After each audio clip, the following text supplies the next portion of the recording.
Diddy Ventura, Diddy's ex, takes the stand on day 2 of the Diddy trial. We have major updates.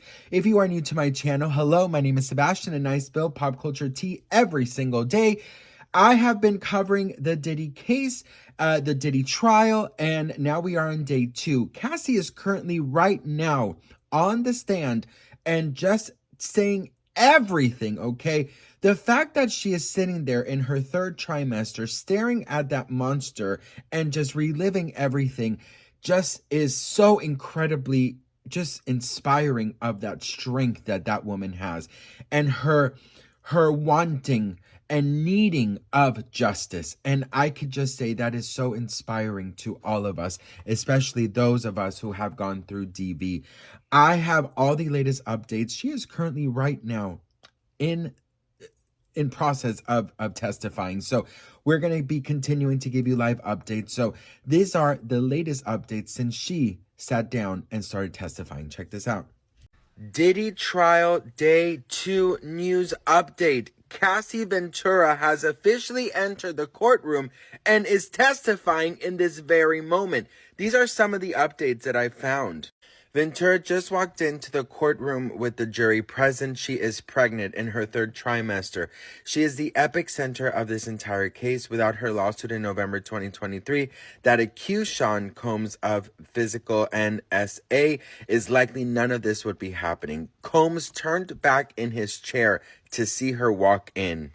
Cassandra Ventura is asked to describe her relationship with Sean Combs. Quote, there were violent arguments that would usually result in some sort of physical dragging different things of that nature, she says.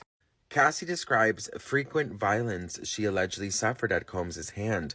Ventura told jurors that Combs was often violent toward her during the course of their 10-year relationship. Quote, yes, there were violent arguments, usually resulted in physical and dragging different things. She told jurors he would mash my head, knock me over, drag me, kick me. When asked how often this would happen, she said frequently. Minutes into taking the stand this morning, Cassie Ventura was asked to identify a still image of the hallway in which she was beaten by Combs. Video of the incident circulated last year. Quote, that's me and Sean, Intercontinental Century City, Ventura said in court. Quote, we were having an encounter. We call it a freak-off. Ventura was asked to describe what a freak-off was, which she said was a S encounter proposed by Combs, in which she would, quote, perform for him with a third party, usually an escort, quote, and he would direct us in what we were doing, she said. Cassie is testifying right now in Diddy's trial, and she just spoke out about Kim Porter. Let's take a look at what she's talking about. This is Diddy News Update Part 2, Day 2. Cassie said that Combs was in a relationship with Kim Porter when they started a physical relationship. Ventura said in a court that after Miami trip, when she and Combs had intercourse for the first time, they began to spend more time together, but their relationship was not public for many years. He just didn't want it to look bad, but also knew it was because of his children and personal things like his family. When asked who he was with at the time, Ventura said Kim Porter. Regarding that Miami trip, that's when they first had intercourse. And she recalls that she was drinking wine when they first started taking substances. She says, I was drinking wine, then started to take substances, a blue dolphin pill. Sean gave it to me. I had never taken it before. I was just out of it, laughing, didn't know what it was until a little bit later. Cassie recalled how the substances gave her a euphoric feeling as you are really just high, sensitive to touch and all of your senses. So she talks about their first kiss when she was just 21, and she did not want to because she felt like it was weird because there was a 17-year age gap, okay? And she says, I was confused. I was a new artist. I didn't know the lay of the land and things like that. I wasn't used to an executive or anyone being that forward with me in that way with me in a more than friends way, a way, a romantic way. I remember running out and back to my hotel and telling someone about it. Cassie also says that his mood swings affected her greatly, and that an example of this, he allegedly inflicted on her even when she wasn't the reason he was in a bad mood. Quote, make the wrong face, and the next thing I knew, I would get hit in the face. He would say, watch your mouth. Cassie also says that the freak-offs became her job.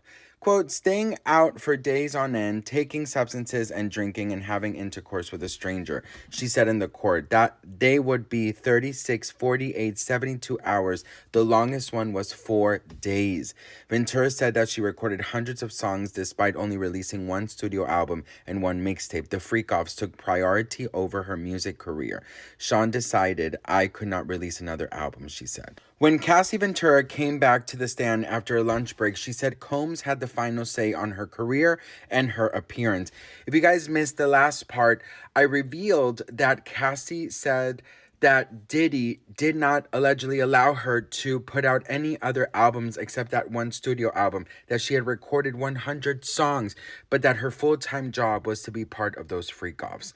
While James Cruz managed her, he told her that he was doing it with, quote, one hand tied behind his back, and that everything had to go through Combs. Ventura also said Combs made comments about her physical appearance, including telling her that she, quote, looked too Mexican, that her hair looked bad, or that her nails, quote, needed to look a certain way.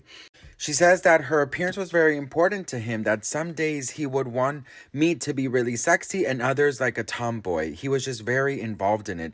Ventura added that he preferred her nails to be white, and during freak-offs, they had to be white or a French tip. Combs would also make comments about her working out and keeping her shape and talk to her about getting breast implants. I had to look a certain way during freak-offs.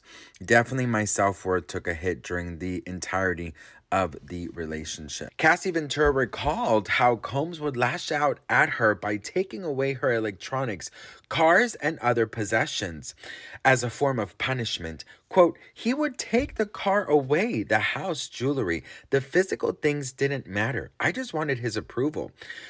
Staff would take them. If I wasn't there, it would be a staff member or security. Of course, allegedly all, but, have to use it.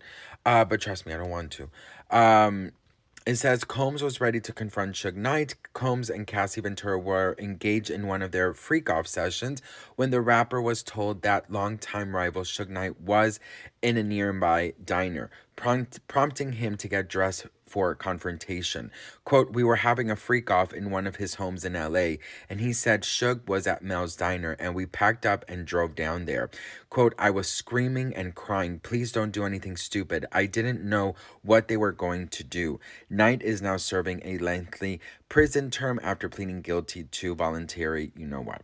So it is now 11:20 Pacific Standard Time. That is the latest in what Cassie is saying. But as soon as there is more, I will be the first to report here. So one thing, I don't know if the twins, like I said, are there. Yesterday, they did walk out 14 minutes after, right before the male escort came in and testified. I do have to say, Cassie, we're not sure if she's going to do 2 days in a row. I know that a lot of people were trying to advise her not to take the stand because she is in her 3rd trimester. But you know what? She has had to live with this and this trauma for so many years that it is probably she just wants to get rid of this and just kind of put this in the back and start to heal. You guys, this is going live as we speak, so I'm going to continue to gather up more updates. But once again, I just have to say, Cassie, and to all the women out there, all the victims out there, I am so proud of you. Your strength, your will to get justice is so incredibly inspiring. And to you out there, if you're going through a DV horrible situation right now, I want you to remember your worth, and I want you to understand that you are worthy of justice. You are worthy of sitting in front of the monster who caused you pain and just fucking destroy him, okay? And I'm sorry if that sounds horrible, but I am a DV survivor myself, and trust me, if I had that opportunity, I will take it. I love you all so much. I'm going to keep you updated on everything that is happening, and I'm sure there's going to be a lot coming out, so make sure you are following along, subscribing, and this is not like my other content, but, there are moments to be silly and funny, and then there's moments to be, serious. So I love you all so much. Once again, please remember your worth, and Cassie, I am incredibly proud of you. All right, I'll see you guys in the next update, which might be coming in like 20 minutes or something. All right, bye.